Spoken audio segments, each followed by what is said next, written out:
우리 지난주에는 우리가 환상을 봤죠. 환상. 어, 7장부터 7, 8, 9장이 마지막 부분인데 7장부터 5가지 환상이 나왔어요. 7장에 3가지 환상이 나오는데 메뚜기 환상, 불 환상, 그리고 다림줄 환상, 그렇게 나왔는데 이 메뚜기 환상과 불 환상은 이제 아모스 선지자가 간구를 해서 사하여 주십시오. 그래서 그것을 일어나지 않겠다 하나님이 약속해 주시고 넘어갔어요. 그런데 다림줄 환상부터는 이거를 이제 면제하지 않는 것이죠. 그래서 하나님의 기준에 맞지 않으면 무너뜨리는, 다림줄을 들이우고 그 벽이 똑바르지 않으면 무너뜨리는 것처럼 그렇게 하시겠다 그랬는데, 하나님의 기준에 다루어 봐야 될 이스라엘의 죄가 뭐였습니까? 2가지로 대별되었죠. 하나는 거짓된 예배입니다. 베델과 길갈, 브엘세바 찾아가지 마라. 그런 데 가서 예배하는 거, 그 우상을 섬기는 그런 거 하지 마라. 그런 말씀 하시면서 거짓된 예배를 하지 마라 하는 게 하나였고, 또 하나는 이웃에 대한 바른 태도, 정의와 공의가 없다라는 거죠. 권력과 힘을 이용해서 약자들을 이렇게 갈취하고 핍박하고 그것을 통해서 자기들의 이익과 만족을 얻는 그런 일들이 온 나라에 가득 차 있는데, 그거를 버려야 된다는 거죠. 그것 때문에 이제 하나님께서 진노하셔서 징계를 하시겠다, 그런 말씀을 하셨어요. 이 8장에서 4번째 환상이 나왔는데, 4번째 환상은 여름 과일 한광줄이었습니다. 여름 과일 한광줄이 잘 익은 과일인데, 이 과일이 발음이 죄송합니다. 이렇게 목이 계속 기침이 나는데, 여름 과일 한광줄이라는 말에 발음하고 끝이라는 말하고 발음이 같은 거예요. 그래서 여름 과일 한광줄이라는 것은 다름 아니라 이스라엘의 끝, 하나님께서 이제 끝내시겠다라는 그런 것을 말씀해 주셨죠. 여기서도 마찬가지로 계속해서 앞에서 말씀하셨던 것들을 반복하는데, 가난한 자를 삼키며 땅의 힘없는 자를 망하게 하는 자들아, 이렇게 이제 불렀어요. 그 이스라엘이 권력을 남용하고 힘으로 가지고 약자들을 지배하고 억누르는 그런 체제가 굳어져 있다는 것을 보여줍니다. 원래 왕은 섬기는 자였어요. 그죠? 그렇게 이스라엘은 하나님의 이 백성, 특별히 이 이스라엘은 세상의 다른 나라와는 달라야 하는 것입니다. 세상의 모든 나라는 피라미드 구조예요. 왕 한 사람을 정점으로 해서 귀족들 있고, 뭐 이렇게 상층부 있고, 그 다음에 일반 평민들 있고, 맨 밑에는 노예들이 있고 해서 그렇게 피라미드 구조로 이렇게 구성된 그런 체제지만, 이스라엘은 처음부터 하나님께서 한 영혼 한 영혼을 하나님과 다이렉트로 만날 수 있도록 하셨어요. 물론 어떤 행정적 편의를 위해서 이제 모세 때에 그 12지파, 그 다음에 10부장, 뭐 5부장, 뭐 50부장 이런 체계를 만들었지만, 그렇다고 해서 그게 계급이 되고 다른 세상의 나라들과 똑같아지는 것을 원하지는 아니하셨어요. 하나님은 모든 사람들, 이스라엘 모든 사람들에게 하나님은 왕이 되시고, 이스라엘 백성들은 하나님의 백성이 되는 그런 구조예요. 그런데 이제 사울로부터 시작해서 왕을 달라고 해서 줬더니 섬기는 자가 왕이 되어야 되는데 왕이 군림하는, 그래서 이웃 나라들과 똑같아지는 거예요. 다른 모든 세상의 나라들과. 이 남왕국 유다와 북왕국 이스라엘로 갈라져 가지고 상대적으로 남왕국이 좀 낫기는 하지만 그래도 마찬가지예요. 두 나라 다 하나님의 마음을 아프게 했습니다. 특별히 지금 아모스가 지금 활동하고 있는 북왕국 이스라엘은 더욱 그것이 심해져 있습니다. 지금 아모스가 활동하는 이때는 북왕국 이스라엘의 전성기라고 하는 여로보암 2세 때라고 그랬습니다. 그때 경제적으로 군사적으로 굉장히 부강하고 겉으로 봤을 때는 물자가 풍성하고 참 좋은 평화로운 그런 모습을 보이고 있지만 하나님께서는 심각한 그런 죄를 보고 있는 것입니다. 그것이 바로 신앙이, 종교가 하나님을, 여호와 신앙을 다 잃어버린 겁니다. 하나님을 섬기는 나름대로의 제사가 있고 열심히 월삭을 지키고 안식일을 지키고 하지만 그 모든 것들이 다 형식적입니다. 특별히 8장에 보니까 그 제사 지내면서 빨리 끝나서 나가서 장사할 궁리만 하고 있는 것이죠. 제사는 어디까지나 하나님을 섬기는 것이 아니라 자기들의 이익을 확대하기 위해서 하나님의 비위를 맞추는 그런 미신과 같은 행위로 떨어져 있는 상황입니다. 지금 그리고 이웃들과의 관계에서도 힘없는 자들을 막 돈 주고 사고 팔고 노예로 삼는 그런 일들이 많고요. 저울을 속이고 먹지 못하는 밀을 팔고 이런 어떤 상행위를 통해서 인간의 그 욕망이 얼마나 추악할 수 있는지 보여줄 대로 다 보여주고 있는 그런 상황입니다. 그래서 하나님께서 완전히 멸망시키고 징계하겠다 하셨는데 그 징계 중에 8장에서 말한 가장 큰 징계는 하나님의 말씀이 없는 기근을 겪게 하겠다. 하나님을 부르고 찾아도 하나님이 응답하지 않으시겠다는 그런 말씀이었어요. 이어서 9장에서 계속해서 하나님의 심판을 이야기를 하는데 이제 제가 그 개요를 할 때 5가지 환상이라고 그랬는데 4가지 환상이 나왔고 이번에 5가지 환상이 나옵니다. 5번째 환상이 나옵니다. 앞에서는 하나님이 내가 무엇을 보느냐라는 그런 질문을 하면서 이 환상인 걸 분명하게 나타냈는데 이 5번째 환상은 그게 아니라 바로 보여주십니다. 그 보여주시는 내용이 지금 9장에 나오는데 9장 1절을 우리 같이 한번 읽어볼까요? 내가 보니 주께서 제단 곁에 서서 이르시되 기둥머리를 쳐서 문지방이 움직이게 하며 그것으로 부서져서 무리의 머리에 떨어지게 하라. 내가 그 남은 자를 칼로 죽이리니 그 중에서 한 사람도 도망하지 못하며 그 중에서 한 사람도 피하지 못하리라.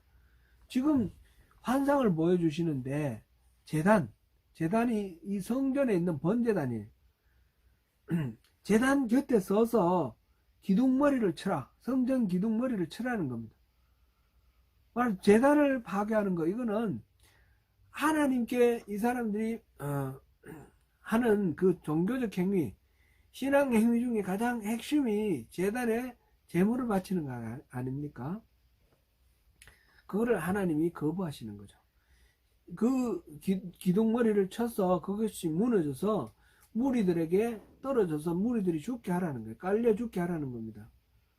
그리고 그것을 피한 사람들은 하나님이 칼로 죽이겠다. 그 말씀입니다. 칼로 죽인다는 것은 뭐 여러 가지 상징해 볼 수 있지만 전쟁이겠죠. 전쟁을 통해서 다 죽이겠다. 그 말씀입니다. 실질적으로 아수르에 의해서 북왕국 이스라엘이 멸망당하면서 죽었죠.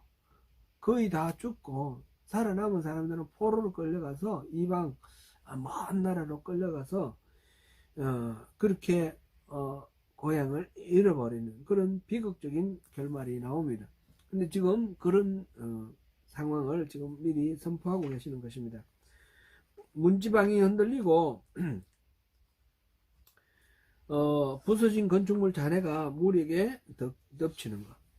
지금 앞에서 계속해서 베델로 가지 마라, 길갈로 가지 마라, 부엘세바로 가지 마라, 이런 말씀을 하시면서 이 유대인들이 북왕국 이스라엘의 그 유대인들이 하나님 앞에 나름대로 자기들 나름대로 이제 신앙생활을 한다는 것이 다 잘못되어 있다는 것을 지적해 주셨는데, 그래서 거기에 대해서 징계를 하시면서 말씀의 기근, 말씀이 없어 기갈에 들리는 그런 기근을 주시겠다 하셨고, 그런 간접적인 방법이 아니라 보다 직접적으로 번제단을 허물어뜨리고 성전을 허물어뜨리는 그런 방식으로 직접 북왕국 이스라엘에 대해서 심판하시겠다는 말씀을 하십니다. 그래서 이런 하나님의 그 두렵고 무서우신 심판을 선포를 하면서, 그렇다면 너희들이 도망갈 생각을 할 텐데 도망갈 궁리도 하지 말라는 겁니다. 그게 2절입니다. 2절 3절 같이 한번 읽어볼까요? 그들이 파고 소홀로 들어갈지라도 내 손이 거기에서 붙잡아 낼 것이요, 하늘로 올라갈지라도 내가 거기에서 붙잡아 내릴 것이며, 갈멜산 꼭대기에 숨을지라도 내가 거기에서 찾아낼 것이요, 내 눈을 피하여 바다 밑에 숨을지라도 내가 거기에서 뱀을 명령하여 물게 할 것이요. 4절도 계속 있습니다. 그 원수 앞에 사로잡혀 갈지라도 내가 거기에서 칼을 명령하여 죽이게 할 것이라. 내가 그들에게 주목하여 화를 내리고 복을 내리지 아니하리라 하시니라. 하나님의 심판을 말하니까 그럼 도망가야겠다 이런 생각을 하는데, 도망갈 데가 있습니까? 도망갈 데가 없다라는 것입니다. 땅을 파고 서울로 내려갔다, 지옥까지 간다 할지라도 그곳에도 하나님이 계시고요, 하늘로 올라간데 안드로메다까지 간다 하더라도 그곳에도 하나님이 계시고요, 갈멜산이나 뭐 어디 상상되는 어떤 곳에나 하나님이 안 계시는 곳이 없습니다. 하나님은 편재하시는 하나님, 우주 만물을 만드신 하나님은 우주 만물 어느 곳이든지 하나님 손길이 닿지 않는 곳이 없는 분이시죠. 그러니까 하나님을 피할 수가 없습니다. 오늘 이 말씀 읽으니까 또 비슷한 뭔가 또 떠오르는 이미지가 있어요. 우리 시편 137편 한번 찾아보겠습니다. 139편, 시편 139편 한번 찾아보겠습니다.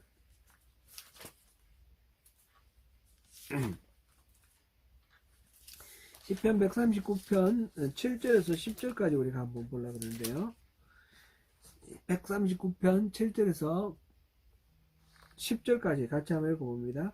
내가 주의 영을 떠나 어디로 가며 주의 앞에서 어디로 피하리까? 내가 하늘에 올라갈지라도 거기 계시며 서울에 내 자리를 펼지라도 거기 계시니, 내가 새벽 날개를 치며 바다 끝에 가서 거주할지라도 거기서도 주의 손이 나를 인도하시며 주의 오른손이 나를 붙드시리이다. 하나님을 피해서 도망가는 것과는 좀 반대의 상황이에요. 반대의 상황인데 이미지는 비슷해요. 내가 어느 곳에 가 있더라도 아이고 이제 여기서는 하나님 모르시겠네, 그럴 만한 곳이 없는 거예요. 어디 가 있더라도 하나님이 그곳에 계셔서 우리를 손잡아 주시고 인도해 주신다라는 그런 말씀을 지금 시편에서 다윗이 노래하고 있습니다. 도망가는 입장에서 도망갈 데가 없다라는 것과 마찬가지로 우리가 어떤 절망스러운 상황에 있더라도 하나님의 손에서 떠난 그런 상황은 없다라는 것입니다. 그 어느 곳이나 그 어떤 상황에서나 하나님이 나를 보고 계시다는 사실을 우리가 믿고 그 하나님을 의지하라 하는 것이 그 다윗의 노래이죠. 우리가 지난번에도 이 말씀 나눴는데, 지난 주일날 그 말씀 나눴나요? 하나님의 얼굴을 피하려고 하는 사람 얼마나 무섭겠습니까? 하나님이 어디에나 계신다는 소리가 얼마나 무섭습니까? 호란되어 우리가 항상 하나님 시선 앞에 있다라는 말이 얼마나 힘들고 두렵고 피하고 싶겠습니까? 하나님께 범죄한 자들이죠. 하나님을 싫어하는 자들이에요. 하나님으로부터 도망가고자 하는 자들. 그러나 하나님의 은혜를 구하고 하나님을 알고 사랑하는 사람은 하나님이 어디에나 계신다는 말씀이 얼마나 반갑고 감사하고 기쁘고 복된 말씀인가요? 어떤 상황에서나 하나님이 나를 보고 계신다는 사실. 아무리 힘들고 어려운 상황에서 하나님이 알고 계시는데 나에게 이걸 허락한 것은 내게 복이다, 복일 것이다 라는 것을 우리가 믿고 확신하면 우리가 얼마든지 넉넉히 그 모든 상황을 이기지 않겠습니까? 우리 일거수일투족을 감찰하시는 하나님 앞에서 피하고 숨으려 하는 것보다 어리석은 일은 없습니다. 오히려 그것을 기뻐하고 감사하면서 하나님의 은혜를 구하는 것이, 그것이 참된 복입니다.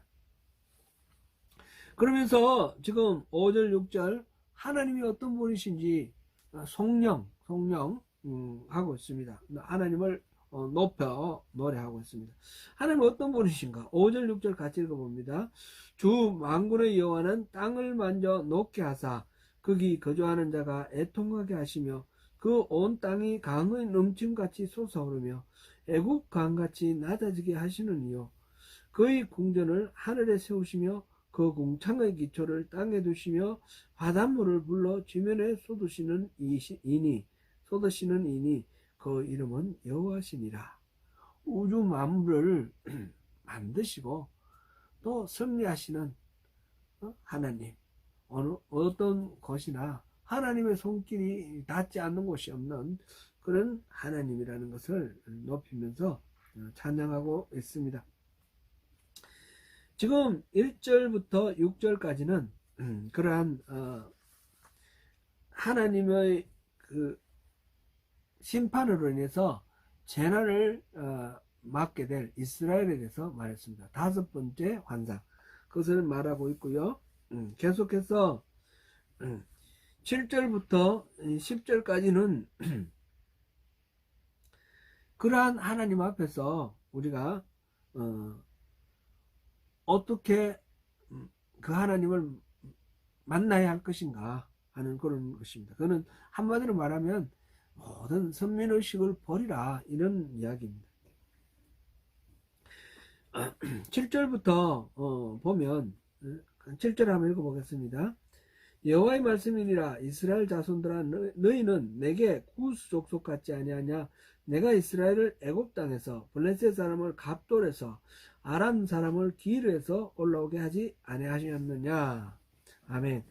이스라엘 사람들은 하나님이 특별하신 약속을 맺어서 시내에서 산에서 약속을 맺어서 하나님과 특별한 관계가 되었습니다. 그래서 말하자면 선민이 된 거죠. 그러나 그것은 어디까지나 하나님의 약속 안에 있을 때의 문제이지, 그게 아니라면 아무 상관없는 거예요. 구스 사람과 같다는 거죠. 구스 사람은 누굽니까?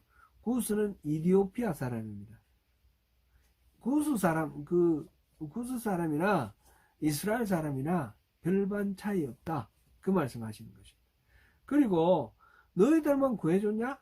말씀하시는 게, 내가 이스라엘을 애굽 땅에서 출애굽해서 구해줬는데, 마찬가지로 블레셋 사람들은 갑돌에서 구해서 이곳으로 가나안 땅으로 데리고 왔다, 그 말씀하십니다. 갑돌은 오늘날의 크레테입니다. 크레테. 그 그리스하고 터키하고 사이에 있는 그 에게해 밑에 크레테 섬이 있지 않습니까? 그 크레테. 그쪽에 있던 족속들이 가나안 땅으로 이주한 것이 블레셋입니다. 근데 가나안 땅으로 들어간 시기가 거의 비슷해요. 비슷하게 이렇게 들어왔습니다. 지금 그러면 아람 사람은 기르에서 구원했다. 기르는 정확히 어디쯤인지 잘 모릅니다. 신학자들도 모르는데 1장 2장에서 그 10개 민족에 대해서 심판하는 그 부분에서도 하나님 그 아람, 다메섹, 다마스커스, 다메섹이 아람, 시리아입니다. 시리아를 말하는 겁니다. 시리아는 기르에서 불러왔다 그랬어요.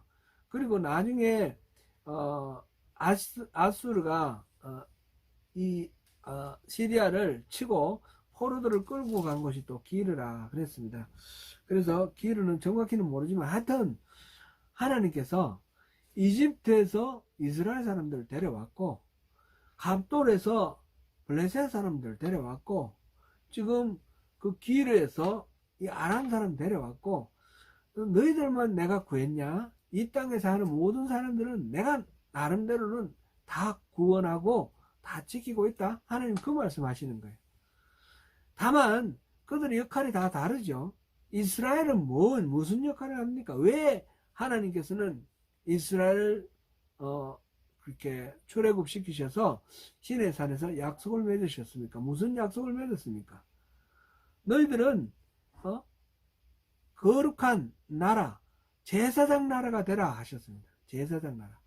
모든 인류들과 하나님과의 관계를 중개를 하면서 중간에서 하나님 뜻을 사람들에게 전하고 사람들이 하나님 앞으로 오도록 하나님 앞에 와서 하나님을 섬길 수 있도록 하는 그런 제사장의 역할을 하라고 이스라엘 사람들을 선택을 하셨던 것입니다. 근데 이 제사장 나라로서의 거룩한 직분을 잃어버리면 아무 상관없는 거죠. 하나님과 상관없고 특별히 선면일 이유도 없는 거죠. 그거를 이야기합니다. 그 다음에 계속해서 8절 한번 읽어봅니다. 보라, 주 여호와의 눈이 범죄한 나라를 주목하노니 내가 그것을 지면에서 멸하리라. 그러나 야곱의 집은 온전히 멸하지는 아니하리라. 여호와의 말씀이니라. 지금 하나님께서 범죄한 나라들을 살펴보시고 지면에 있는 모든 나라, 범죄한 나라에 대해서 심판을 하실 텐데 야곱의 집은 온전히 멸하지는 아니하리라. 완전히 멸망시키지는 않겠다. 그 말씀을 하셔요. 지금 심판을 얘기하시면서도 소망을 지금 말씀을 하십니다. 이 부분은 11절부터 15절이 이제 이스라엘의 회복 약속이거든요. 이 회복 약속하고 이 8절 끝에 나오는 야곱의 집은 온전히 멸하지 아니하리라. 이 말씀이 지금 전체 흐름에서 조금 튀는 부분이에요. 전체 흐름은 계속해서 심판을 얘기를 하셨잖아요. 용서하지 않겠다. 심판을 말씀하셨는데 이런 좀 튀는 거 더 이상 완전히 멸망은 안 시키고 11절부터 이따가 보겠지만 다시 회복시켜 주겠다. 절대로 망하지 않도록 뽑히지 않도록 해주겠다. 이 말씀을 하시니까 이거는 아모스의 이 선포하고 맞지 않는다 해서 후대에서 첨가한 게 아니냐 이런 주장을 하는 신학자들도 있었어요. 그런데 꼭 그렇게 볼 수는 없습니다. 그것은 기본적으로 지금 아모스에서 말하는 것은 멸망시키고 끝내겠다는 것은 아니었어요. 계속해서 회복을 얘기를 하고 하나님께서 이스라엘에게 돌이켜야 할 지점을 말씀을 하셨어요. 대표적인 게 우리 5장 24절 아닙니까? 오직 정의를 물같이 공의를 마르지 않는 강같이 흐르게 하라. 이 말씀 자체가 회복의 여지를 주시는 거예요. 그리고 선을 14절, 5장 14절 같으면 너희는 살려면 선을 구하고 악을 구하지 말지어다. 이 말씀도 그렇고요. 4절에서 나를 찾으라, 여호와를 찾으라. 이 말씀도 그렇고요. 회복의 여지는 항상 두셨기 때문에 이거는 후대의 첨가다 이렇게 볼 수는 없습니다. 범죄한 나라는 반드시 이제 멸망시킬 것이다 라는 이 경고의 말씀을 잘 들어야 되고요. 앞에서 이스라엘이 선민의식을 버리라 그랬는데 우리 교회에 우리 신앙생활 열심히 하시는 성도들에게 있어서도 이 말씀은 우리가 새겨 들어야 되는 거예요. 하나님이 이스라엘에 대해서 그렇게 특별한 대우를 하시는 이유도 하나님과의 그 관계 속에, 바른 관계 속에 있을 때 의미가 있는 건 마찬가지로, 오늘날 우리가 신앙생활 열심히 하는데, 예를 들면 우리가 믿음의 3대 가문이다, 뭐 3대다 4대다, 믿음의 가문이다라는 것을 자랑하거나, 또는 교회에서 중직이 되어서 열심히 섬긴다, 이거 목사라든지 뭐 장로라든지 이런 것들이 하나님 앞에 내놓을 어떤 뭐가 되지는 못한다는 것입니다. 그런 것은 다 껍데기고요. 항상 우리가 깨어있는 마음으로 하나님과 올바른 관계 속에, 의로운 관계 속에 우리가 놓여 있어야, 하나님 은혜 안에 있어야 된다는 거죠. 그래서 이스라엘이 선민의식을 깨어야 되는 것과 마찬가지로 우리도 그런 거는 깨어 있어야 됩니다. 그렇지 않으면 심판을 할 텐데, 그 심판을 하는 양식을 9절에, 우리 9절 같이 읽어볼까요? 보라, 내가 명령하여 이스라엘 족속을 만국 중에서 체질하기를 채로 체질한 같이 하려니와 그 한 알갱이도 땅에 떨어지지 아니하리라. 체질하는 거 아시죠? 체질. 체질하는 것도 그렇고, 키가 있지 않습니까? 키질. 이제 타작하고 난 뒤에 이 알곡을 고르는 거, 지푸라기를 이렇게 날리는 거는 키질이 주로 많았는데, 여기서는 체질이라고 그랬어요. 체질은 체의 눈곱,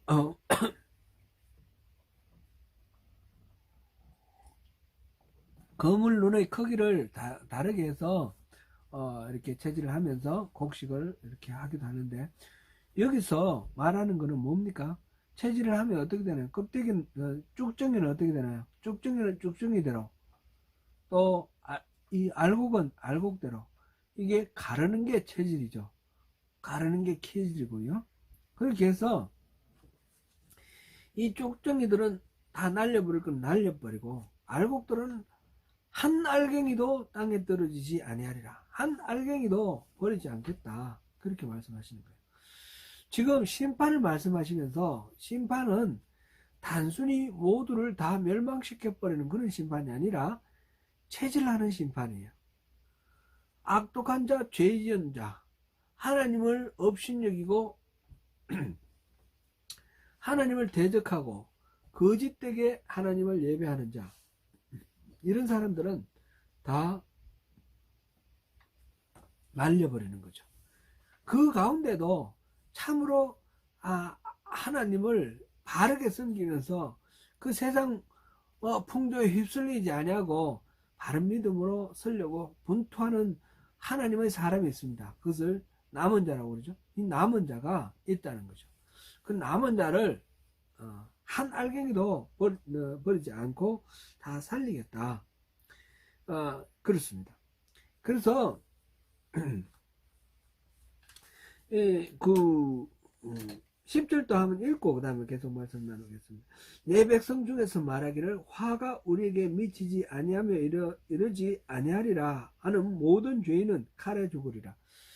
지금 그냥 우리는 이스라엘 백성이다, 아담의 자손이다 그러면서 절대로 우리에게는 화가 미치지 않을 것이다, 우리는 하나님의 선민이다, 백성이다, 이렇게 말하는 자들은 다 죽을 거라는 겁니다.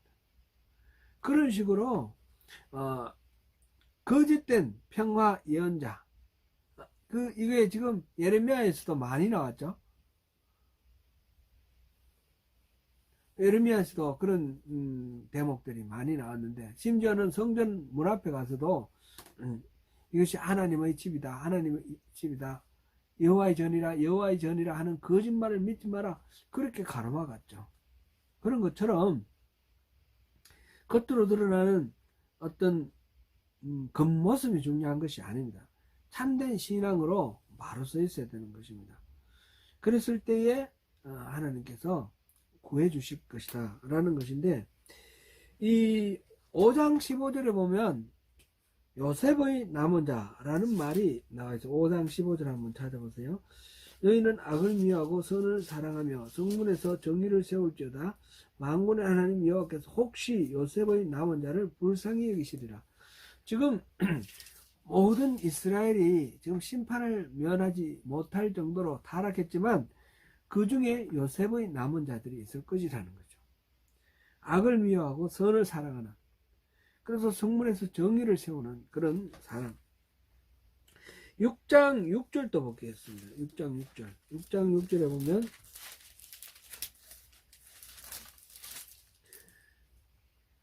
대접으로 포도주를 마시며 귀한 기름을 몸에 바르면서 요셉의 환난에 대하여는 근심하지 아니하는 자로다.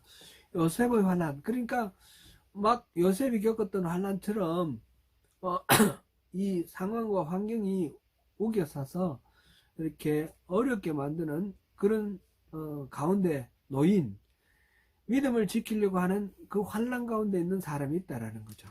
지금 심판의 대상이 이스라엘 전체와 그 속에서 남은 자가 지금 계속해서 이야기가 되고 있는 것입니다. 7장 2절 한번 보겠습니다. 메뚜기가 땅의 풀을 다 먹은지라 내가 이르되 주 여호와여 청하건대 사하소서. 야곱이 미약하오니 어떻게 쓰리까. 지금 그 바른 신앙을 가진 남은 자들이 심판받을 다른 사람들과 함께 멸망당할까봐 지금 기도하고 있는 그런 모습입니다. 이렇게 남은 자들에 대해서 하나님께서 7장 5절에도 그는 야곱이 미약하오니 그런 말이 있습니다. 신실한 하나님의 백성이 있다라는 것을 지금 말하고 있습니다. 그 사람들은 아까 위에서 체질하고 그래서 알갱이 하나도 땅에 떨어지지 않게 하겠다라는 말씀, 그리고 바로 그 앞에서 야곱의 집은 온전히 멸하지는 아니하리라 하시는 이 말씀, 이게 다 이스라엘을 심판하되 남은 자, 참된 신앙 가운데 하나님 앞에 바로 선 사람들은 살리겠다, 그 말씀입니다. 근데 그 살리는 것을 실질적으로 어떤 식으로 살릴 것인지 그것을 이제 말하는 것이 11절부터 15절입니다. 그러니까 아모스 선지자의 선포 전체가 지금 심판을 말씀을 하셨는데, 마지막에 가서 9장 11절부터 15절 사이에서 그 심판이 심판으로 끝나는 것이 아니라 회복을 위한 준비다라는 말씀입니다. 그렇게 이야기를 하고 있습니다. 우리 11절 12절 봤지만 여기서 지금 세 가지를 약속하고 있는데, 첫 번째가 다윗의 무너진 그 장막을 일으킬 것이다 라고 말했습니다. 다윗의 무너진 장막은 뭘까요?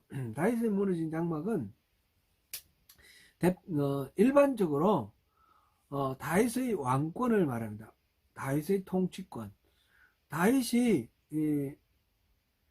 말하자면 이스라엘에 주어진 왕 가운데 사울은 1차적인 실패작이고, 다윗은 인간적인 많은 약점이 있음에도 불구하고 하나님의 마음에 합한 자, 바른 자가 되었습니다. 그래서 다윗의 통치가 하나님의 그 왕을 통한 백성들의 통치에 가장 모범적인 모습이 바로 다윗의 통치입니다. 그렇게 다윗 가문을 다시 회복시켜 주겠다, 다윗의 통치를 다시 회복시켜 주겠다, 이렇게 직접적으로 해석하기도 하고요. 또 하나는 다윗이 잃어버린 법궤를 가지고 와서 어떻게 했습니까? 성전은 솔로몬이 건축을 하는데, 다윗 때는 성전이 없었어요. 다윗은 그 시온산에다가 천막을 치고 그 안에 이 법궤 언약궤를 모셨어요. 언약궤는 하나님의 임재의 상징입니다. 하나님을 말하자면 모신 거죠. 그리고는 하루 24시간 1년 내내 쉬지 않고 그 레위인들을 조를 짜서 찬양대를 구성을 해서 계속해서 찬양하고 예배하게 하였습니다. 그래서 다윗의 장막은 끊임없는 하나님에 대한 예배입니다. 하나님의 예배, 그것을 회복시켜 주겠다, 이렇게 말씀하시는 것으로 해석을 합니다. 이 두 가지를 같이 연결을 하면 좋을 것 같아요. 다윗의 통치가 회복되어서 하나님에 대한 올바른 예배가 다시 이루어질 수 있도록 그렇게 일으키겠다, 그런 약속의 말씀으로 우리가 보면 되겠습니다. 그래서 틈을 막으며 허물어진 것을 일으켜서 옛적과 같이 세우고, 이거는 이제 장막을 세우는 것을 이제 비유를 했으니까, 그걸 혹시 뭐 담이 무너졌던지 뭐 천막이 찢어졌던지 그런 거 다 기우고 다 메꾸고 깨끗하게 하겠다, 이런 말씀이죠. 그러면서 12절에 그들이 에돔의 남은 자와 내 이름으로 일컫는 만국을 기업으로 얻게 하리라, 이 일을 행하시는 여호와의 말씀이니라. 에돔의 남은 자, 에돔은 에스더의 후예잖아요. 근데 에돔은 이스라엘에게 가장 골치 아픈 적이었어요. 물론 뭐 모압도 그렇고 암몬도 그렇고 아람도 그렇고 그렇지만, 그 중에서 특별히 이 에돔이 그랬어요. 에돔은 다윗 왕 때만 정복을 해서 이스라엘에 복속했던 그런 곳입니다. 그러니까 에돔이 만약 정벌이 되었다 그러면 다른 나라들이 다 정벌됐다라는 거나 마찬가지입니다. 에돔은 하나님의 대적 세력의 대표로 지금 여기에 거명이 되어 있습니다. 그런데 에돔을 멸망시키고 뭐 대적이니까 없애버리는 거, 이런 게 아니라 여기서는 다른 관점에서 에돔을 얘기를 하는 겁니다. 에돔의 남은 자, 에돔 가운데도 남은 자가 있다는 겁니다. 이스라엘 가운데 남은 자가 있는 것처럼 에돔에도 남은 자가 있고, 하나님을 알고 하나님을 바로 섬기고자 하는 자들이 있다는 거죠. 그들과 또 뿐만 아니라 만국을, 내 이름으로 일컫는 만국을, 하나님의 이름으로 일컬어지는 모든 나라들을 다 이스라엘에게 지금 다윗의 장막을 새롭게 일으키시면서 기업으로 주시겠다라는 것입니다. 그러니까 뭐 어떤 이미지가 생각납니까? 구약에서는 이스라엘 사람들은 이스라엘 백성들 자기들만 선민이라고 그러고 이렇게 했어요. 근데 지금 아모스가 말하는 거는 그게 아니에요. 다윗의 장막을 일으키시면서 에돔의 남은 자와 내 이름을 일컫는 만국을 다 기업으로 줘서 그렇게 회복시키겠다라는 것입니다. 떠오르는 이미지가 있죠. 바로 교회입니다. 교회, 신약의 교회. 다윗의 장막은 그러므로 다윗의 통치인데 그리스도 예수의 통치, 그를 실현시키겠다. 다윗의 그 통치를 회복시키는 것이 바로 그리스도 예수의 통치로 이루어지게 할 것이다 라는 것을 지금 여기서 이야기하고 있는 것입니다. 실제로 이거는 이스라엘 사람들이 다 이해를 하지 못했지만 초대교회에서는 그 의미를 정확하게 이해를 했습니다. 우리 사도행전 한번 찾아볼까요? 사도행전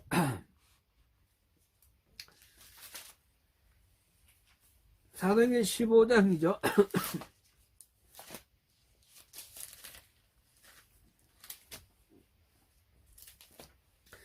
사도행전 15장 보면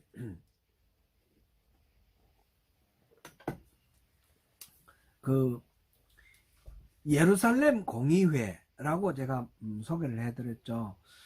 초대교회 최초의 공의회가 소집이 됐습니다.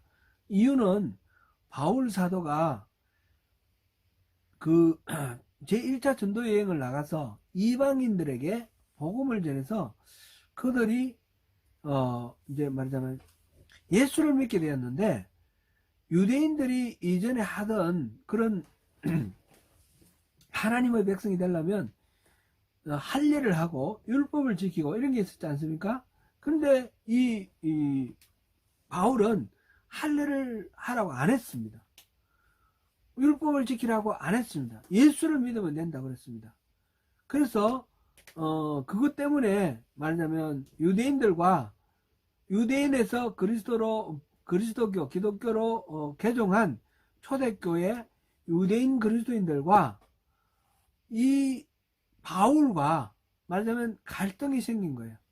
그래서 바울이 공식적으로 이 문제를 해결해 달라고 교회 지도자들에게 요청을 했습니다.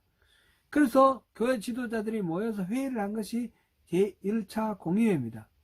그때 베드로가 그 하나님께서 고넬료를 만나게 하시고 고넬료의 가정에 성령 내리시는 것을 목격했던 것을 그 자리에서 발언을 하면서 바울 사도의 입장을 변호를 했습니다. 바울 사도도 그 1차 전도 여행을 하면서 할례를 받거나 율법을 받지 않고도 율법을 지키지 않고도 예수 믿는 그 고백으로 성령 받는 것을 체험을 한 겁니다. 그래서 예수를 믿는 것이 우리가 참된 우리 신앙, 말하자면 교회의 핵심적인 그런 조건이지 다른 조건은 필요 없다라는 거죠. 그래서 이 회의를 거친 결과 이렇게 결론을 얻는데 그때 대표가 공의의 대표가 예수님의 그 젖동생 야고보입니다. 그 야고보가 그 여러 가지 유대인들로부터 공격하는 이야기도 듣고 베드로와 바울의 변호도 듣고 하면서 이방인들에게 복음을 전하는 것이 맞느냐? 이방인들이 하나님의 백성이 될 수 있느냐? 이방인들을 교회로 이렇게 전도를 해서 교회로 맞아들이는 것이 맞느냐? 그러면 이방인들에게 어떻게 무엇을 요구할 것인가? 그를 이제 회의를 하면서 마지막 결론을 내리기 위해서 인용한 성경이 바로 이겁니다. 그것이 사도행전 15장 우리가 14절부터 18절까지 한번 읽어보겠습니다. 하나님이 처음으로 이방인 중에서 자기 이름을 위할 백성을 취하시려고 그들을 돌보신 것을 시므온이 말하였으니 선지자들의 말씀이 이와 일치하도다. 기록된 바 이후에 내가 돌아와서 다윗의 무너진 장막을 다시 지으며 또 그 허물어진 것을 다시 지어 일으키리니 이는 그 남은 사람들과 내 이름으로 일컬음을 받는 모든 이방인들로 주를 찾게 하려 함이라 하셨으니 즉 예로부터 이것을 알게 하시는 주의 말씀이라 함과 같으니라. 아멘. 그래서 지금 다윗의 장막을 무너진 다윗의 장막을 다시 짓고 그것을 다시 일으킨다라는 것, 그것과 동시에 남은 자, 여기서는 에돔의 남은 자라는 말은 뺐어요. 남은 자와 주의 이름으로 일컬음을 받는 모든 이방인들 다 기업으로 주신다 그랬죠. 다 이렇게 찾게 주를 찾도록 이렇게 하겠다 하는 이런 성경이 있는 것을 보니까 이 바울의 이야기가 맞다. 그래서 네 가지만 결론이죠. 우상의 더러운 것과 음행과 목매어 죽인 것과 피를 멀리하는 것 외에는 아무것도 요구하지 마라. 이방인들에게도 복음을 전하라. 이런 결론을 내렸습니다. 그 결론을 내리는 그래서 이방인들에게 복음 전하고 전해서 오늘날 우리들에게까지 이 복음이 전해진 것은 결정적으로 바로 여기에서 정해진 것이죠. 그 근거가 바로 아모스 여기에 9장 11절 이 말씀입니다. 11절 12절 말씀. 그래서 이 다윗의 장막 회복은 바로 그리스도의 통치를 이 땅 위에 행하게 될 때 모든 남은 자, 모든 주의 이름으로 부름을 받은 모든 백성들이 하나가 되어서 함께 교회를 이룰 것이다. 이런 말씀이 되는 것입니다. 그렇게 되면 그것은 그 다음에 또 어떤 특징이 있느냐, 그것이 이제 13절입니다. 13절 모든 것들을 회복시켜 주겠다. 13절 한번 읽어봅니다.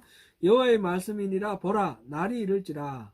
그때 파종하는 자가 곡식 추수하는 자의 뒤를 이으며 포도를 밟는 자가 씨 뿌리는 자의 뒤를 이으며 산들은 단포도주를 흘리며 작은 산들은 녹으리라. 어떤 이미지입니까? 농사 짓는데 부지런히 수확하고 부지런히 파종하고, 파종하면 금방 쏙쏙 자라서 풍년이 되고, 부지런히 수확하고 또다시 씨 뿌리고, 그런 이미지죠. 아주 앞에서는 지금 메뚜기 뭐 불재앙 뭐 하면서 완전히 땅이 삭막해지고 지진이 일어나고 흑암이 막 온 천하를 덮고, 그런 척박하고 삭막한 그런 이미지가 앞에 심판으로 왔고, 이제 심판의 회복이 바로 이렇게 풍성한 그런 풍요로운 그런 수확의 이미지, 파종과 수확 이미지로 이렇게 되어 있습니다. 그래서 첫 번째는 무너진 장막을 회복시키고, 두 번째로는 이 모든 것들이 풍성하게 회복될 것이다. 세 번째로는 14절부터 15절인데 같이 한번 읽어봅니다. 내가 내 백성 이스라엘이 사로잡힌 것을 돌이키리니 그들이 황폐한 성읍을 건축하여 거주하며 포도원들을 가꾸고 그 포도주를 마시며 과원들을 만들고 그 열매를 먹으리라. 내가 그들을 그들의 땅에 심으리니 그들이 내가 준 땅에서 다시 뽑히지 아니하리라. 내 하나님 여호와의 말씀이니라. 지금 이 이스라엘과 유다가 멸망당하고 포로로 끌려간 그런 역사가 일어나기 수백 년 전입니다. 수백 년 전인데 그렇게 흩어지고 끌려갔을지라도 다시 회복해가지고 이 땅에 하나님께서 앞에서 그 풍성한 것과 마찬가지로 하나님의 그 이스라엘의 성읍을 다시, 황폐한 성읍을 건축하여, 성읍을 다시 건축한다는 거죠. 느헤미야가 성읍을 건축했지 않습니까? 그거를 얘기를 하고, 거주하며 포도원을 가꾸고 포도주를 마시고 나무 열매 맺는 과실수를 심어서 그 열매를 먹고, 이렇게 풍요로운 그 땅의 모든 혜택을 누리면서 그렇게 살 수 있게 할 것이다. 그렇게 하면서 내가 그들의 땅에 심으리니, 이 과실수 포도나무 비유와 마찬가지로 이 이스라엘 백성들, 다른 곳에 끌려갔던 사람들을 회복시켜서 그들의 땅에 심겠다 그랬어요. 심는다는 표현을 했습니다. 그래서 다시는 뽑히지 않게 하겠다, 그렇게 말씀하십니다. 그러니까 여기서 지금 풍성한 풍요로운 어떤 농사에 잘 되는 거, 이런 것들은 단순히 물질적인 농사만 말하는 것이 아니라는 것을 알 수 있겠습니다. 이것은 바로 하나님께서 영적으로 더욱 풍요로운 그런 삶으로 회복시켜 주겠다, 그런 말씀이고요. 이러한 약속은 예레미야에서도, 아주 우리가 예레미야를 봤으니까 예레미야에서도 아주 여러 번 그렇게 나와 있습니다. 우리가 비슷한 표현, 비슷한 방법으로 이것을 표현한 게 예레미야 1장 10절 우리 한번 찾아보겠습니다. 예레미야 1장 10절. 보라, 내가 오늘 너를 여러 나라와 여러 왕국 위에 세워 내가 그것을 뽑고 파괴하며 파멸하고 넘어뜨리며 건설하고 심게 하였느니라 하시니라. 지금 뽑고 파괴하고 파멸하고 무너뜨리고, 이게 심판의 이미지예요. 그러면 심판하는 걸 끝나느냐? 그게 아니에요. 다시 건설하고 심는 거예요. 지금 아모스 선지자의 이 심판의 메시지, 지금 11절에 오기 이전까지 계속해서 심판의 메시지 아니었습니까? 그것은 뽑고 파괴하고 무너뜨리고 이것으로 끝나는 것이 아니라 다시 심기 위해서라는 것입니다. 악한 자들, 죄인, 하나님을 대적한 자들은 다 무너뜨려 버리고, 남은 자, 참된 신앙으로 하나님 앞에 바로 선 자들은 다시 세워서 그들을 심어서 다시 뽑히지 않게 든든하게 지켜주겠다. 그 말씀입니다. 지금 전체적으로 다시 한번 봅니다. 하나님께서 심판을 선포를 하셨는데 9장에 와서는 이때까지는 뭐 이렇게 뭐 8장에서 보면 땅이 떨지 않겠느냐 지진을 얘기했고, 그 다음에 또 해가 대낮에 지게 하며 이런 뭐 일식 같은 그런 현상도 말했고, 그 다음에 절기를 애통하게 하는, 마치 자식을 잃어버린 것 같은 그런 애통함을 누르게 할 것이다, 겪게 할 것이다, 그렇게 하셨고, 특별히 이제 말씀이 없는 기근을 겪게 하겠다, 이런 말씀을 하셨는데, 이제 가장 직접적으로 앞에서도 말씀드렸듯이 번제단, 성전, 그거를 무너뜨리겠다, 이거를 말씀하십니다. 그래서 하나님의 그 심판의 핵심, 거짓된 신앙, 거짓된 예배, 이것들을 깨뜨리겠다, 거부하겠다 말씀하시면서 다윗의 무너진 장막을 회복하겠다. 다윗의 무너진 장막, 그리스도의 통치 앞에 바르게 다윗처럼 그렇게 예배하는 그런 참된 예배자로 회복시켜서 그렇게 하나님과의 바른 관계 속에서 살아가는 하나님 나라를 만들겠다라는 것입니다. 이것이 참된 교회입니다. 다윗의 장막이 바로 회복된 것이 바로 참된 교회이고요. 그리스도의 통치를 바로 무너진 다윗의 장막이라는 것을 일으키는 것으로, 다윗의 통치를 회복하는 것으로 그렇게 표현을 했습니다. 예언자의 선포 내용은 두 가지죠. 죄를 고발하는 거하고 그 다음에 위로하는 거. 지금 전형적으로 이 아모스에서 나와 있습니다. 죄를 고발하며 심판을 선언했습니다. 그리고는 마지막으로 이렇게 다윗의 장막을 회복하고 모든 것이 풍요로웠고, 그래서 다시는 뽑히지 않도록 든든하게 심어주겠다는 약속을 합니다. 사랑하는 성도 여러분, 아모스의 경고가 우리와 상관없는 그런 것이 아닙니다.